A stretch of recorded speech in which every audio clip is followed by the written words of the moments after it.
a little backstage work here. We are the Colonial English Handbell Ringers, and we're very happy to have you join us in this crazy weather for this seasonal celebration. And our first number is Welcome Christmas from How the British Stole Christmas.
Tidings of comfort and joy. I felt like we all could use a little bit of that. Yeah. Our next number is Twas in the Moon of Wintertime. This is a Canadian Christmas carol that was originally written in the native language of the Huron and Wendat tribes. And it was set to the tune of a French folk song, a traditional French folk song called Un jeune Bouchelle, a young maid. Was in the moon of wintertime. I flip very quickly through. Our charts are held together with duct tape and they get sticky. Oh, yes. This particular piece uses a really neat technique. It's called Billy Rub, and actually was named after Bill Brashear. If you're familiar with the Tibetan singing bowls, it's a lot like that. Creates a drone effect, and one of our former ringers, Bill Brashears, was the one who perfected it for this group, hence the name the Billy Rub.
Reminiscing about an old-fashioned Christmas setting.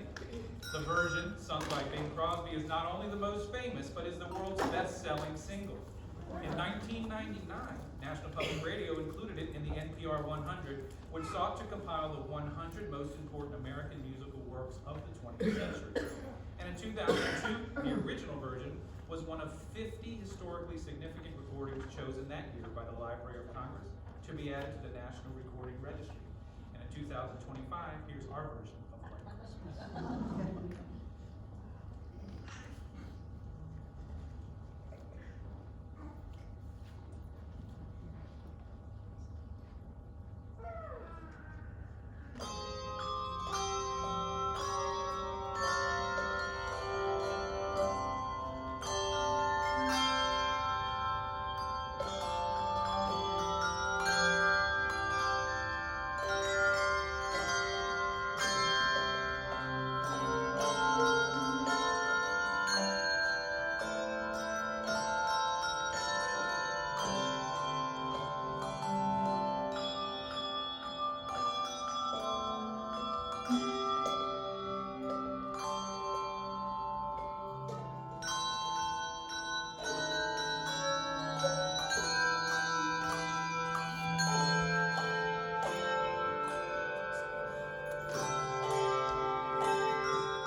Cherished Church in Ubendorf, a village in present-day Austria. Priest Father Joseph Moore had written the lyrics of the song. Moore brought the words to Franz Gruber, schoolmaster and organist in a nearby village, who composed the melody and a guitar accompaniment for the Christmas Eve Mass after river flooding had damaged the church organ. The church was eventually destroyed by repeated flooding and replaced with the Silent Night Chapel. Obviously, we like to have a good time. We heard a couple from And have you seen Die Hard? You know, and it's Hans Gruber, so he's got to say his name just like they did in the movie, and It's a Christmas movie. it is a Christmas movie. And we heard some chuckles. At first we tried not to laugh, but now we just laugh. Hans Gruber took over the Nakamori building on Christmas Eve. Franz Gruber wrote And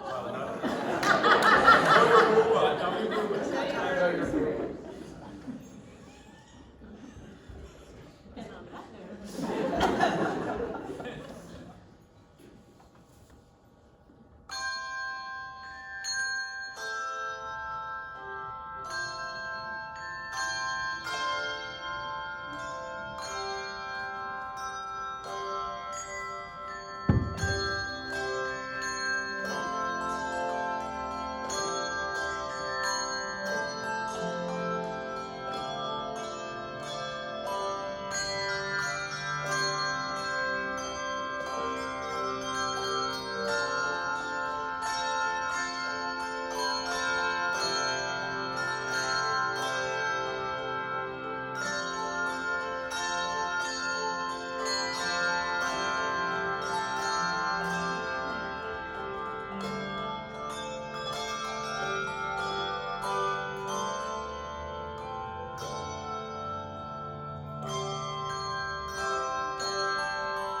Dong Medley is a medley arranged by Mary Parker.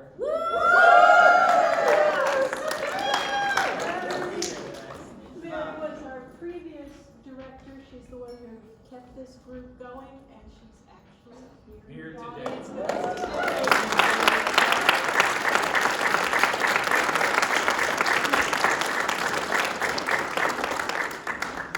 This tune starts off with what was originally a secular dance from Ding Dong Merrily on High.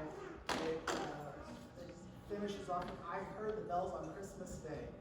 The carol concludes with the bells ringing out the resolution that there will ultimately be peace on earth.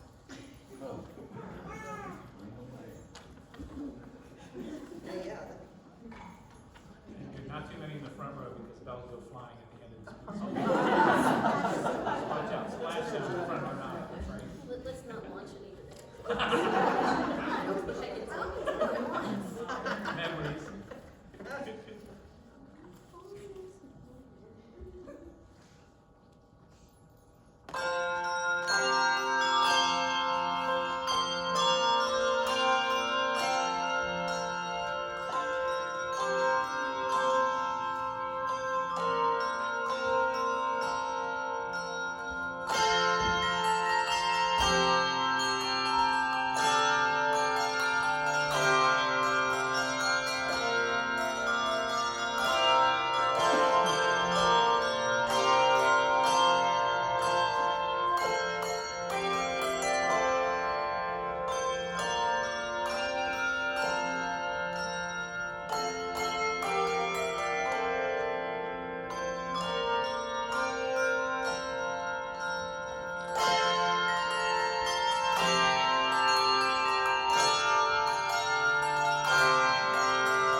break and tell you a little bit about the bells.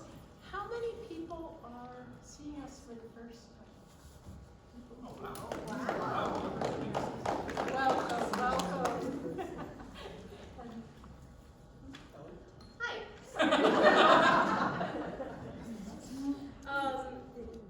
So, for those of you seeing us for the first time, we are called the Colonial Ringers, not because we support colonialism, but because we were created to play in historic locations where you have to have this mode of dress, you know, as part of the presentation. Like this We one. played at this one for years, and they had, back in, I can't remember the year now, Jim told me, but maybe the 1800s, they had a bell ringing group that was a part of the Lyceum early on. We played in Gadsby's Tavern, a whole bunch of other historic properties around the area, so hence the mode of dress. We also play English handbells, hence the Colonial English Handbell Ringers, and they are English because they are forged at the Whitechapel Foundry in London. And they have made bells very, very similarly for hundreds of years. They forged our Liberty Bell. That's how long they have been doing this, right? And so these bells are made with leather handles and metal rivets, felt inside on the spring. And you know, you see in the movies, they burn the wax and they do a little stamp on that. Well, that's sealing wax, right? The sealing wax holds the felt in place on the springs. So these are still made in the same way that they have been for all those many years. Some of the small bells now have a small plastic component on the clapper, but otherwise very historic. And there are other companies that make bells, some with some similar parts, but most of the ones made in the States have plastic handles and look and feel a little different. They also have our set, the specs on our set, so if we ever need to order a new bell, it is made to specifically match the overtones and everything about the set we have. Sometimes if you don't do that and you have a set and you're like, oh, let's add another octave of bells, and then something sounds a little bit weird because they're not tuned exactly the same. So that's a little bit unique to our group as opposed to most bell groups in the area. You see we have gloves on. That is to protect the bells from oils and stuff so we don't have to clean them as frequently. It's also to cover up the tape and the wrist straps and everything. Because let me tell you, although some of these little bells don't weigh a lot, you take a 3/4 inch chunk of leather and shove it between your fingers for a while and you're going to feel it. So we have some extra cushioning, some extra support, some of us for wrists and elbows just as a protective mechanism. How many different techniques did you count with us playing? Didn't know there was going to be a test. Didn't know. Well, rest assured, for those of you who weren't here when we put it all together, there's dense foam under these cloths. So if we beat the bell on the table, we're not hurting the bell, okay? Like it's just bouncing off of a nice little cushy pillow under there. But aside from regular ringing and tapping the bells on the table, there are a lot of different sounds you can get out of them. We have been using mallets in some situations on the table, and you'll see some malleting off of the table. Now listen to the difference in sound. Right, the sound that you're getting is much shorter and sharper when it's on the table. It's a lot softer and vibrates a lot more when it's up in the air. So the stuff on the table is going to be almost like a rhythm section behind a melody, right? They're giving us some structure and some rhythm by hitting those shorter, sharper notes. And those longer notes give you more of a melody or a chord sound. We also are a group of 12 ringers and a conductor. Our lucky 13. And you will see other groups that have the number of bells. We have about 80 of them, usually ring with somewhere between 13 and 16 ringers. And so to accomplish that, the smaller bells, you're going to see 2 or 3 in our hands at once, and that allows us to play multiple sounds and multiple octaves.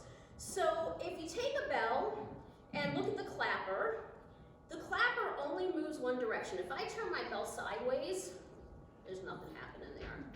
If I turn it the right way, then you're gonna hear the sound come out of the clappers. So if you have the bells crossed, Renata's got two in her left hand crossed facing the same way, you're gonna hear both tones, right, 2 octaves of the same bell playing. Her right hand, she's got one crossed sideways and one facing the same direction as she would normally. So if you knock like you're knocking on the door, you're gonna hear a different sound than if you turn your hand. And that allows faster passages and more space to be covered. Although some of these weigh a few ounces, you get to the bells on the bottom of the table, particularly that bottom one, that is 14 and a half pounds. Wow. For any of you who've ever picked up a dumbbell, particularly a 15-pound dumbbell, imagine all the weight on one end of it and having to control the weight falling forward and pulling back. There's no way that you're going to play multiple bells, and they're so big they would hit each other, right? So you're limited to being able to do the crossing and the faster passages with the smaller bells because of that. You also saw us playing some tubular bells. These are called hand chimes. Doors closing. Right, but it does have a different sound, a completely different sound than what a handbell of the same pitch. Right, it gives you a different mood, a different feel.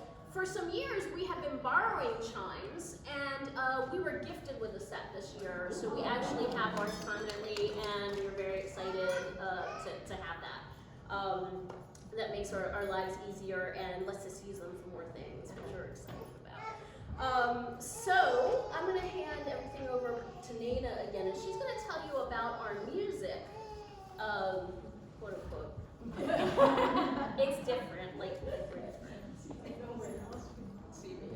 So, how many people in the audience read music? Okay, does that look like any piece of music you've seen before?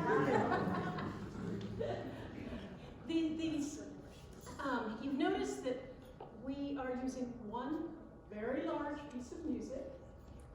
It's nice for a number of reasons. It's called a chart, and this is actually based on a system that was used by a predecessor to a predecessor to the predecessor of this group.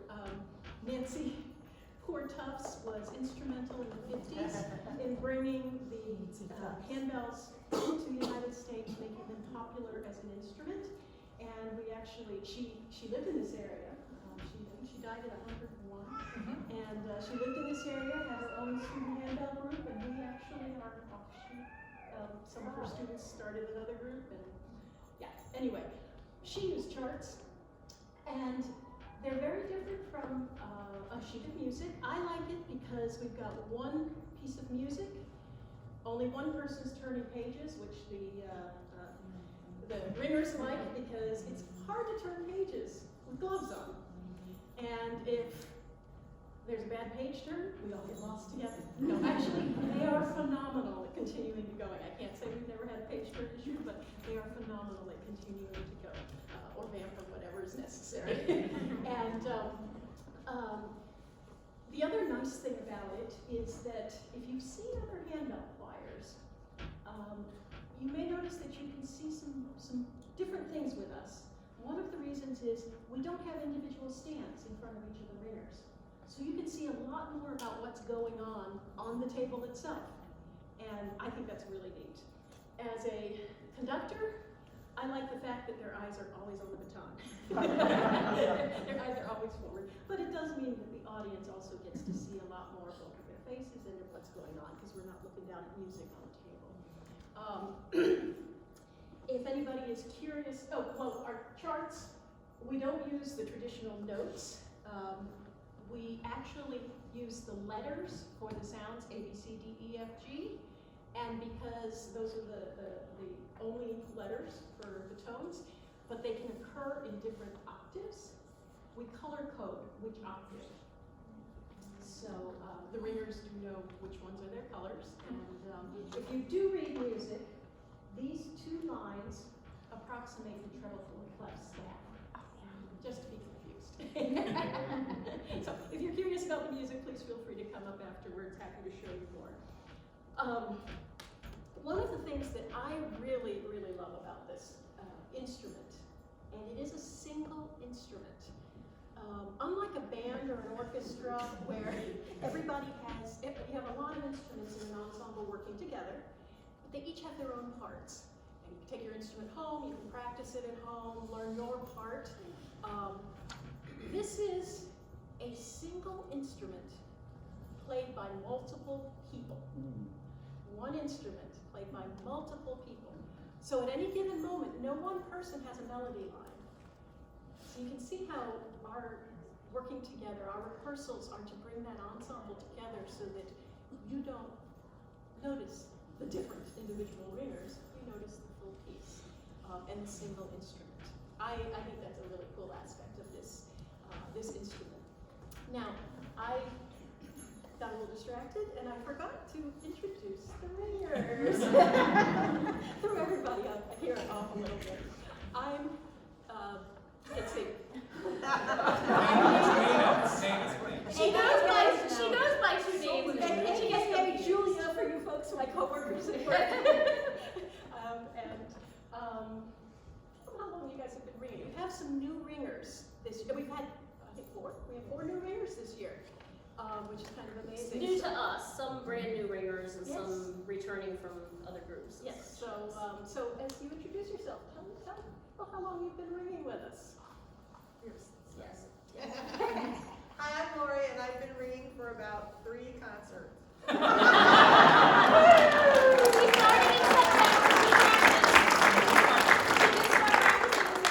September. I'm Renata, and I've been playing for 23 years. I'm Ellie. What did we figure out? 28? I don't know. I started when I was 5. I'm Noelle. I've been playing with this group for 3 years and off and on with other bell groups for 40 years, before you were born. I'm Tina, and I was part of that original Mrs. Tufts group, and then with Mary's group, I started when I was 12. So that is 48 years. I'm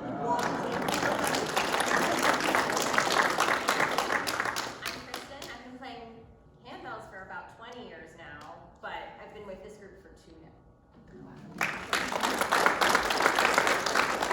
Alan, and I've played more than 10 years. I think we can count.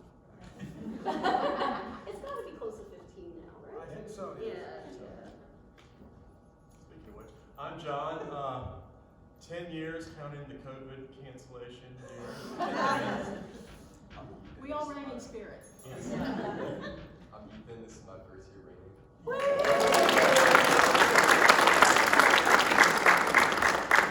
I'm Dave, I've been with this group 25 years. I'm Carly. I was also one of the original Nancy Ford Tufts ringers. I have been ringing on and off I've been ringing since I was 13, so 49 years. Yeah.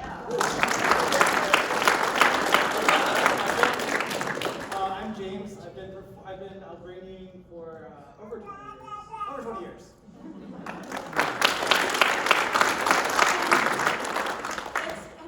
There's a lot of work that goes into it. We do 10 rehearsals starting in September, and boom, we're here. But there's also a lot of additional work, and I'd like to acknowledge 2 of the ringers who we could not put on these concerts without them. First is Dave in the back. He's our marketing and PR person. Our manager extraordinaire. Yes. Are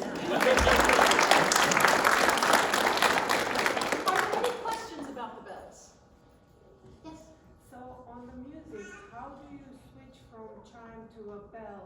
What is the notation? Oh, that's an interesting question. What we have done is we actually use a completely new color for the chimes. All of our chimes are in orange, which is not one of the colors that we use. And there's also, going into the chime section, usually big letters that say Chime! chime. Remember, that's right. Think about now. Yes. And what about the techniques, like the mark? How does it show on the... If you're familiar with handbells, which it sounds like you are, we use the same symbol, a is a triangle. So the various different types of techniques and sounds have their own symbols in the music. And if anybody's rung handbells, we try to stick to a lot of the same types of symbols that appear in standard handbell choir music. So how big is it? Can you see it? That's a really good question, because one of the reasons that we use the letters is because you can see the letters. Correct. You couldn't see little notes very easily.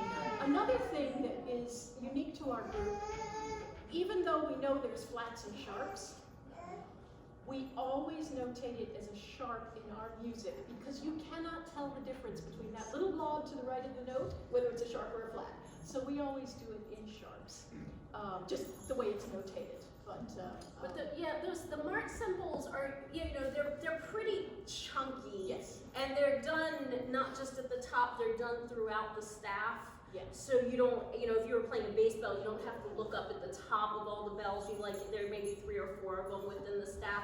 For most of the techniques, particularly if we're changing from one technique to another, it's notated at several places in the staff. The mallets, there'd be a bracket that says mallets, and then there'd be dots over those notes following in that malleted section. So, and they're big enough, they're not tiny. They're kind of colored in a bit, yeah. I think the other thing is that you'll see we all have notes. Yes. I These came are in blueprints. October as a substitute, kind of a utility infielder. And over the course of October and November, I played a different position every single rehearsal. She really did. Before I ended up here. And actually, my first concert, which was last week, I actually sight read this position. Ellie kind of put the charts online. So I went through and wrote down everything. Okay, this song, you play this, and look out for that page, and look out for the key change on the top of page 2. And if you had been with me at my daughter's house on Thanksgiving, you would have seen me with 4 wooden spoons, watching those charts go by, going, okay, I got this. We have another person who often plays our first show of the season, because we have several people who sell in craft markets, including Noelle, and she usually plays Noelle's position if she's not here. And she uses the big fat highlighters and has each different color is a different note.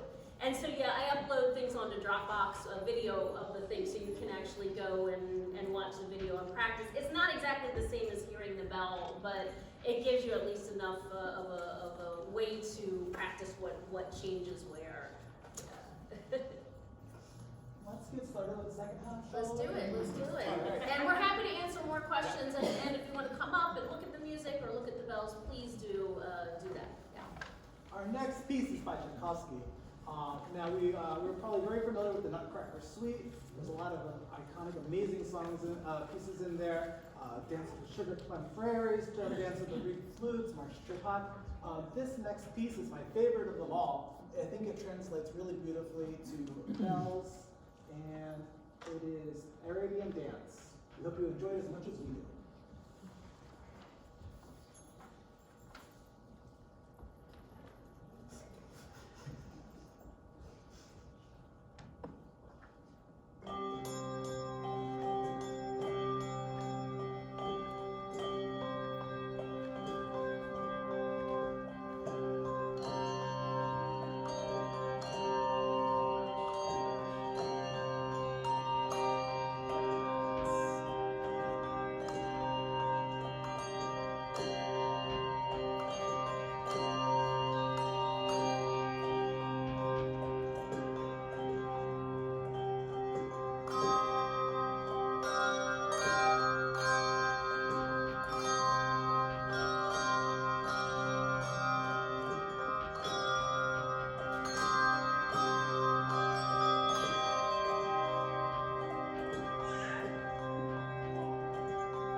by a diverse group of teenagers who then shared it, spreading the message of individual responsibility for peace worldwide.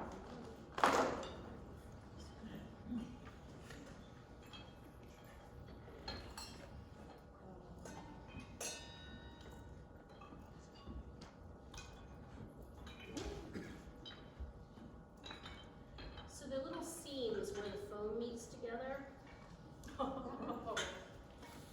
Yes, and if you're not and the careful- chimes are slippery, so it's gonna be fun.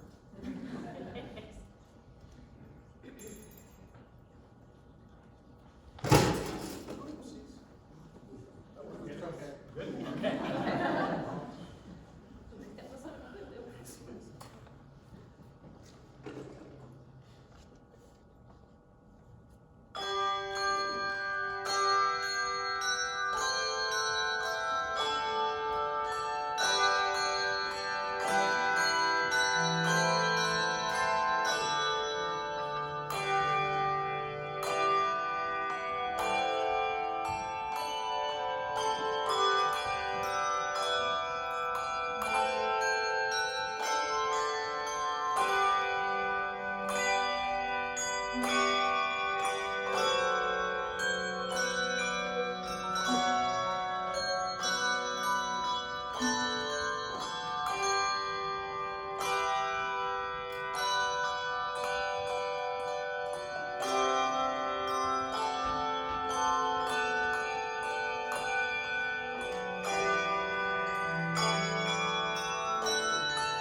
during the Festival of Lights. With its catchy, cheerful, and spirited tune, and simple to remember lyrics, this song quickly became a holiday classic.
We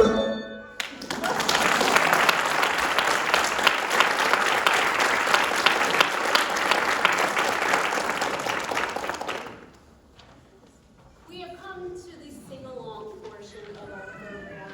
Now, we pointed Mary Parker out earlier, our former director, but what we didn't talk about then was how much of our music she has arranged or written or transcribed onto these charts, which is so much work. You have no idea. Just writing the charts out in itself is a thing.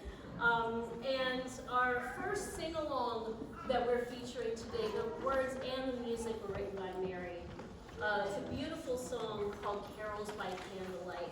We'll play a little introduction that gives you an idea of how the tune sounds, and we'd love for you to sing along with us best you can. The words are on the backside of the programs. So again, Carols by Candlelight.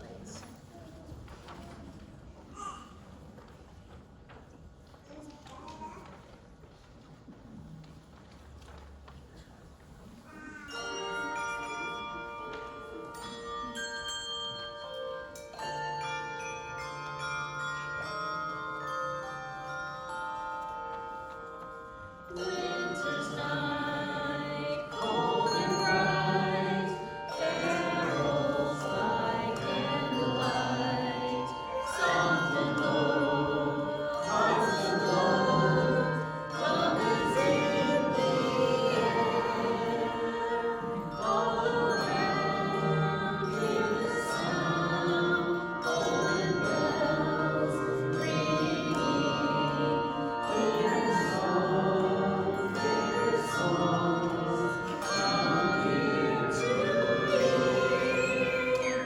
Early morn, soft and warm, new day is dawning.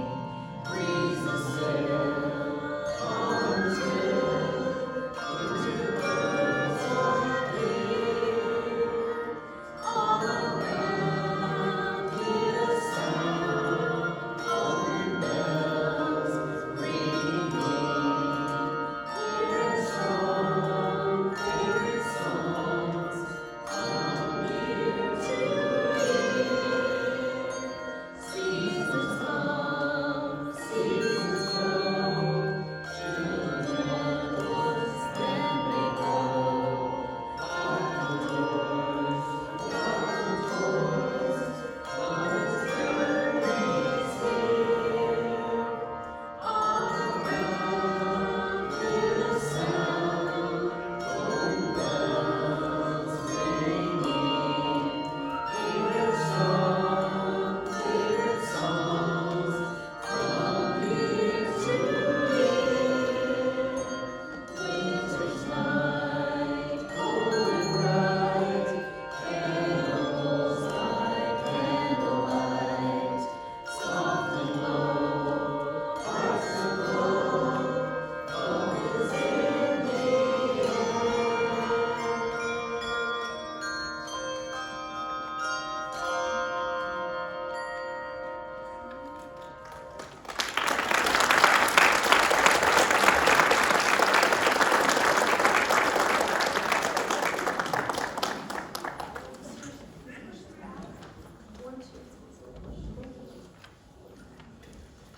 Sorry, I just got sandwiched in the toilet. Our next song is God Rest You Merry Gentlemen, and this is the song from where our theme comes, Tidings of Comfort and Joy. We will give you a starting pitch, and it's not like we rate each audience, but we secretly, rate each audience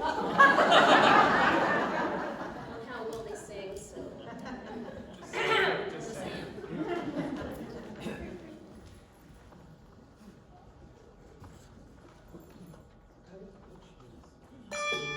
Me, me, me, me.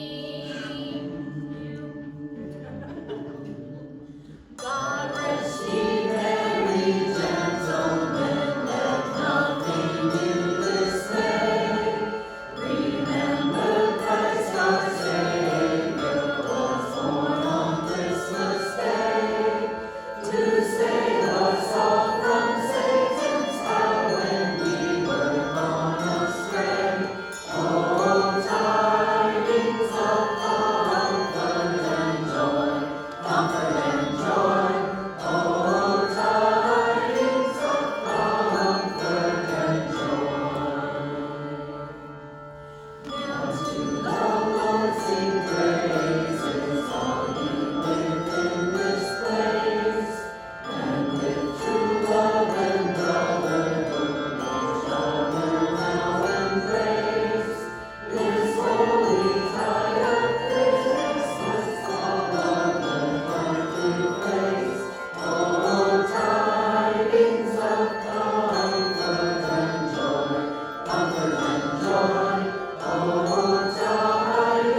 note is Have Yourself a Merry Little Christmas. And it's one of our favorite arrangements and was written in 1943 by Hugh Martin and Ralph Blaine for the 1944 film Meet Me in St. Louis, where it was introduced by Judy Garland. And during this piece, we have a tradition during one of our pieces in the second half. We pass the hat. So James, that hat can come back off. Yes, sir. As you are able, we really, really appreciate your donations through the years. This keeps everything going from costume repairs, bell repairs, hat repairs, anything you can think of. Snowshoes. Snowshoes, some emergency. You've kept this going through the years. The Lyceum's been one of our favorite venues through the years, and we just love coming back here. We love seeing you, and we love seeing new faces. So give as you can, and we want to tell you again, have yourself a Merry Little Christmas.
This combines two traditional carols, Away in a Manger.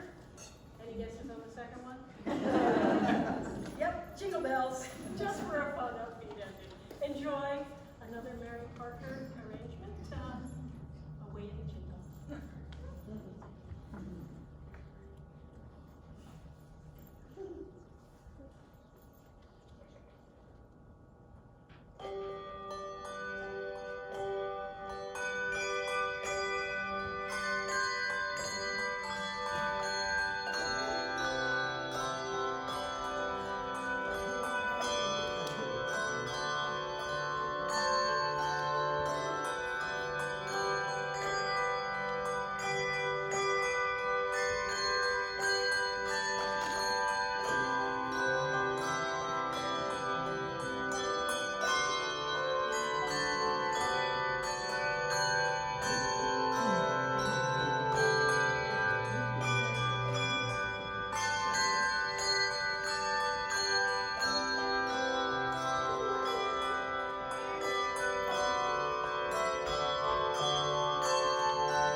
Wish you a Merry Christmas.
friends.